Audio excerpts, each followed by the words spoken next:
Khaled, excellent delivery, out. Right, Mario, তাকে ফিরতে হবে প্যাভিলিয়নে।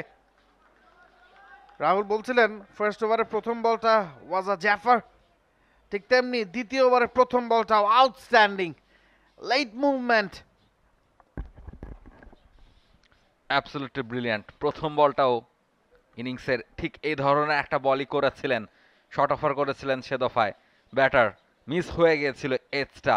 তবে এবারে কিন্তু ভুল হয়নি, কোনো রকম ভুল খালেদ করেননি, কোনো রকম ভুল উইকেটের পেছনে থাকা মাহিদুল ইসলাম অঙ্কনও করেননি। প্রথম উইকেটটা বাংলাদেশের জন্য, নাবিল কায়সার বলছিলেন ওই 12টা রানের আগে যদি একটা উইকেট বাংলাদেশের বোলাররা তুলে নিতে পারে সেটা একটা মেন্টাল গেম হবে বাংলাদেশের জন্য, এবং সেই কাজটাই খালেদ করে দিলেন। যেভাবে তিনি শুরুটা করেছেন আরও একবার বাংলাদেশকে সেটা এগিয়ে দিচ্ছে, বাংলাদেশকে আশা দেখাচ্ছে। প্রথম উইকেটের পতন নিউজিল্যান্ডের।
নিক কেলি 60 ম্যাচের ফার্স্ট ক্যারিয়ার, 4000 কাছাকাছি রান করেছেন, গড়টা 38.55।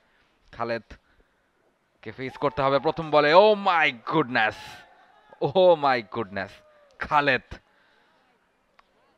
ব্যাটার চেঞ্জ হয়েছেন, রাইট হ্যান্ডার ব্যাটার থেকে লেফট হ্যান্ডার, তবে লাইন লেন্থের অ্যাডজাস্টমেন্টে খালেদের বিন্দুমাত্র অসুবিধা হচ্ছে না, একই রকম ভাবে ভোগাচ্ছেন একজন লেফটি ব্যাটারকেও।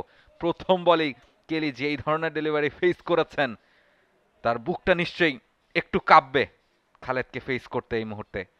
যে ধরনের সুইং তিনি পাচ্ছেন, যে ধরনের মুভমেন্ট তিনি পাচ্ছেন উইকেট থেকে।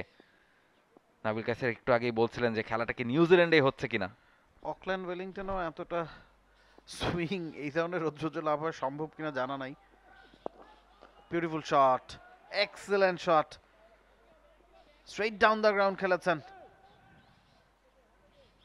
অপর প্রান্তের উইকেটটা ভেঙে গেছে ওই শটেই, এবং সেটাই বলছে যে কতটা স্ট্রেইট ছিল শটটা। একটু ওভার পিচ, সোজা ব্যাটে খেলেছেন,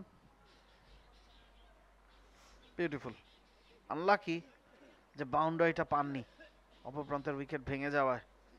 খালেদ এক্সেলেন্ট বল করছেন, আউটস্ট্যান্ডিং। অবাক করছে আমাকে সিলেটের এই উইকেটে এই পরিমাণ বাউন্স, মুভমেন্ট,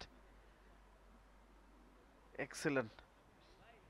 এবং সোহানকেও ক্রেডিটটা দিতে হবে, এবাদত যেহেতু অনেকদিন পর ইনজুরি কাটিয়ে ফিরেছেন লঙ্গার ফরম্যাটে। আমরা প্রথম ইনিংসে দেখেছি যে কিছু লুজ ডেলিভারি তিনি করেছেন, ওভারে 4টা বল ভালো করলো, 1-2টা বাজে বল করেছেন। সেই সুযোগটা এবার দিতে চাচ্ছেন না দেখেই খালেদের সাথে এনামুলকে নতুন বল তুলে দিয়েছেন। আসেন Khaled, outside off the off stump. ধৈর্য ধরতে হবে খালেদকেও।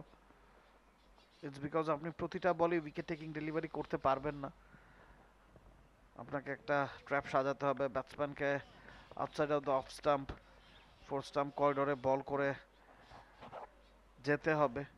তখন আপনি যখন হঠাৎ করে একটা বল ভেতরে ঢোকাবেন বা একটা বল বাইরে বের করবেন, সেটা ব্যাটসম্যানের মনে দ্বিধাদ্বন্দ্ব তৈরি করবে, সেটা ব্যাটসম্যানকে অ্যান্টিসিপেট করতে দিবে না। ক্রুশাল এই উইকেটে আর্লি উইকেট তুলে নেওয়া। একটু হাই আবেদন হয়েছিল, লেগ সাইডে পুশ করার চেষ্টা ছিল কার্টারের, কিউই ক্যাপ্টেন মারিও কার্টার দুজনেই প্রথম ইনিংসে সফল হননি।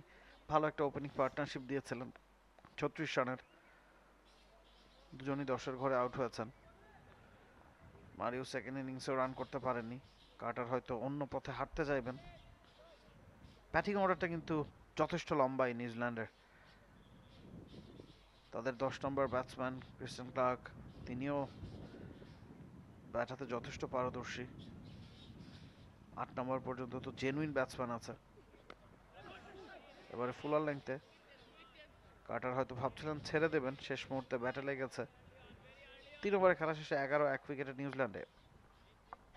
For more updates, subscribe to our YouTube channel and click on the bell icon. Follow us on Facebook and Instagram.